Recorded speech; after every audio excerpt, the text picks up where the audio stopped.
आज हम जानते हैं भगवान श्री राम का बचपन। त्रेता युग में अयोध्या नगरी का नाम संपूर्ण भारतवर्ष ही नहीं बल्कि तीनों लोकों में प्रसिद्ध था। महाराज दशरथ इक्ष्वाकु वंश के तेजस्वी और धर्मनिष्ठ राजा थे। उनके राज्य में सुख, शांति और समृद्धि थी, किंतु जीवन का एक बड़ा अभाव उन्हें लगातार खलता था, संतान न होना। दशरथ की 3 रानियां थीं, कौशल्या, कैकेयी और सुमित्रा। लंबे समय तक कोई संतान न मिलने पर वे चिंतित हो उठे। तब गुरु वशिष्ठ की सलाह से उन्होंने पुत्रेष्टि यज्ञ कराया। यज्ञ की पूर्णाहुति पर अग्निदेव प्रकट हुए और उन्होंने महाराज दशरथ को एक दिव्य खीर का पात्र सौंपा। यह खीर तीनों रानियों में बांटी गई। समय आने पर कौशल्या ने श्री राम को जन्म दिया, कैकेयी से भरत उत्पन्न हुए और सुमित्रा से लक्ष्मण और शत्रुघ्न।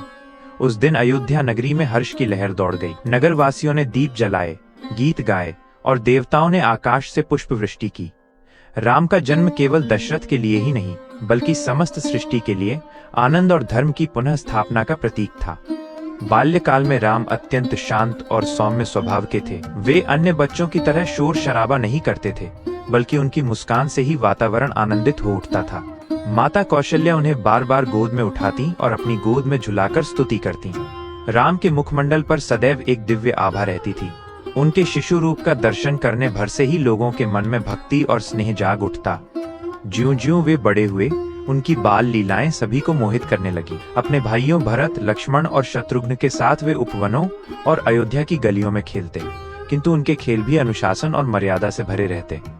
धनुष बाण का अभ्यास करना, तीरंदाजी में निपुण होना, छोटे छोटे लक्ष्य पर साधना, पशु पक्षियों के प्रति करुणा दिखाना, ये सब उनके स्वभाव का हिस्सा बन चुका था। जब वे हिरणों को चरते देखते तो उन्हें दाना खिलाते। जब कोई पक्षी घायल हो जाता तो उसका उपचार करते। यदि खेल में किसी मित्र या भाई को चोट लग जाती तो वे स्वयं उसकी सेवा करते। बचपन की इन छोटी छोटी लीलाओं से ही स्पष्ट था कि वे केवल एक साधारण बालक नहीं बल्कि दिव्य गुणों से संपन्न व्यक्तित्व हैं। राम और लक्ष्मण का संबंध विशेष था। लक्ष्मण हमेशा उनके साथ रहते, यहाँ तक कि भोजन और विश्राम भी बिना राम के नहीं करते। दोनों का ऐसा गहरा स्नेह देखकर लोग कहते थे, राम जहाँ वहाँ लक्ष्मण। भरत और शत्रुघ्न भी अपने अपने बड़े भाइयों से अत्यंत प्रेम करते थे। चारों भाई धर्म, स्नेह और एकता का अद्भुत उदाहरण थे। जब समय आया तो गुरु वशिष्ठ ने चारों भाइयों की शिक्षा का प्रारंभ किया। राम शिक्षा में अत्यंत गंभीर और ध्यानवान थे। उन्होंने वेद, उपनिषद, शास्त्र, राजनीति, खगोल और गणित का गहन अध्ययन किया। साथ ही युद्ध कला, धनुष बाण, तलवार और अन्य अस्त्र शस्त्रों का अभ्यास भी किया।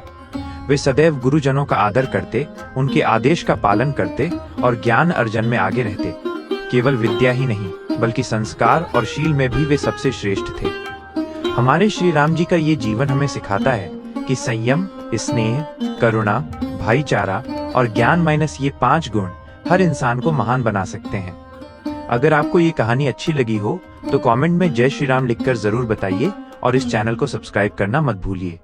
जय श्री राम।